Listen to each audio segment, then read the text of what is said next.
কয়েকদিন আগে খুলনা গিয়েছিলাম, এটা গিয়েছিলাম 18 সালে, আবার এই যে 4-5 দিন আগেও ছিলাম। আমারে বলছো হুজুর আপনি স্বামী স্ত্রীর গন্ডগোল কেন হয় একটা বই লিখেছেন না? না, দাম্পত্য জীবনের কলহ এবং তার সমাধান। আমি জেলখানায় 3টা বছরের বাস্তব অভিজ্ঞতা বলছি। ওখানে অধিকাংশ মানুষের মামলাগুলো পারিবারিক জীবন সংক্রান্ত। এখন যে জল্লাদ আছে, শাহজাহান জল্লাদের পরে শাহজাহানের বাড়ি নরসিংদী। আমি প্রথম ঢোকার পরে দেখি বড় বড় গোপ নিয়ে বিড়ি খাচ্ছে, সিগারেট। কে আপনি? আমার নাম শাহজাহান ভইয়া। শাহজাহান ভইয়া মানে আমার বংশের নাম ভইয়া। কত বছর আছেন? যে আজ প্রায় 30 বছর, 167 বছর আমার জেল। আপনি তো কিয়ামতের পরও বেরোতে পারবেন না।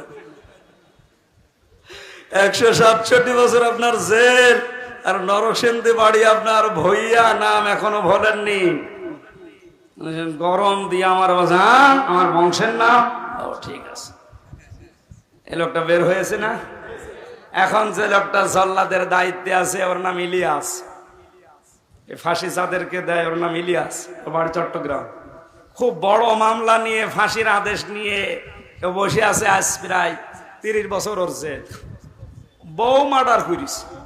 17 বছর আগে শুনলাম, একদিন আমার সাথে কথা বলছিল, বললাম ভাই কি 17 বছর সৌদি আরবে ছিলাম, দেশে এসে বিবাহ করলাম, আমার বউর সাথে আর আমার বোনের সাথে আর আমার মার সাথে মিল নেই। কিছু মাকে বোনকে দিলেই বউ মন খারাপ করে। আমার কষ্টের জিনিস আমি দেব, বউ মন খারাপ করবে। ওরে একটু শাসন করার জন্য একটু দিলাম, ও ছাতা গেল মুড়ি। শেষে আমার রায় হয়েছে আমার ফাঁসি। আমি এখন এই 30 বছর, এখন যাবজ্জীবনে আছি। 30 বছর আমার জেল খাটা লাগবে। এই ফাঁসি মাসি দিয়ে 4 মাস করে মাফ হয়, তারপরও 22 বছর এ জেলে থাকা লাগবে। বলেন 22 আর ওদিকে 17 সৌদি আরবে, কত বছর গেল? তো ওর জীবন আর কি থাকে?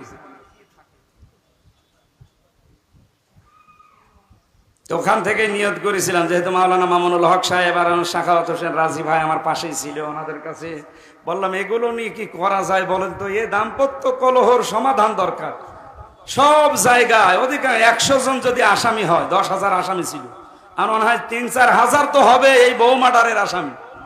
হয় মেরি ফেলেছে, নাই আদামারা করে ফেলেছে, নাই যৌতুক চেয়েছে, এরকম চিন্তা ভাবনা করে করে বই লিখেছিলাম, কিছু টুকে টুকে বাইরে এসে প্রকাশ করেছি।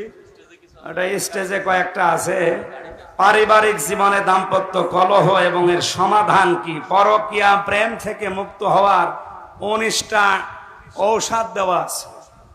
এটা যারা আজ লাইনে আছেন কিনে নিয়ে যাবেন, নাকি এই এলাকায় মনে হয় এরকম মানুষ নেই? ও সামনে যে সাদা গাড়ি আছে ওখানেও পাবেন, মোনাজাতের পরে নেবেন। আশা করছে এটা নিয়ে মেয়েকে, যাদের বিয়ে হয়নি তাদেরকে পুরা পড়ান, আপনার বউকে পড়াবেন। যদি অন্য জায়গায় কোনো আনসান থাকে, ও আশা করছি আল্লাহ তাকে ফিরিয়ে আনবেন। যেই দেখে খাপের খাপ মিলে যাচ্ছে, তখন আমার কানের কাছে মুখ নিয়ে বলছে হুজুর পারিবারিক জীবনে খুব ঝামেলায় আছে, আপনি এক কাজ করেন, উপরের কথা বললেই তো শুধু রাজনীতি করবেন, পারিবারিক জীবনের কথা বলেন, এখানে বিভিন্ন দলের লোকজন আছে। ঠিক আছে, সূরা নেসার 35, 36, 34, 35, 36 এই আয়াতগুলো আমারে দিল। তাফসীর আকারে কথা বলে ওখানে 9টা পয়েন্টের উপরে বলেছিলাম যে পারিবারিক জীবনে এই কারণে গন্ডগোল হয়, আর এগুলো মেটাতে হয় এই কারণে। এই পদ্ধতিগুলো আল্লাহ দিয়েছে। মাহফিল শেষ করে বাড়িতে গেলাম, যে দেখি কথা বলছে না। কি ভাই আপনি কথা বলছেন না, আপনার বাড়ি খাবারের দাওয়াত? হুজুর আমার বর সাথে আমার গন্ডগোল হয়েছে, আপনি জানলেন কি করি? কি বলেন? না, আমার যা যা হয়েছে আপনি সব আজকে বলেছেন। অবশ্যই আপনাকে কেউ বলে দিয়েছে। আমারে কেউ বলে দিয়েছিল? না, বলেছে। কে বলেছে বলেন তো? কোরআনে কারীম 1500 বছর আগে জানিয়েছে যে এই কারণে গন্ডগোল হয়। এখন আমি যদি ওই কারণগুলো তুলে ধরি কোরআন দিয়ে, আর যাদের ভেতরে ওইগুলো পাওয়া যাবে ওরা তো বলবেই যে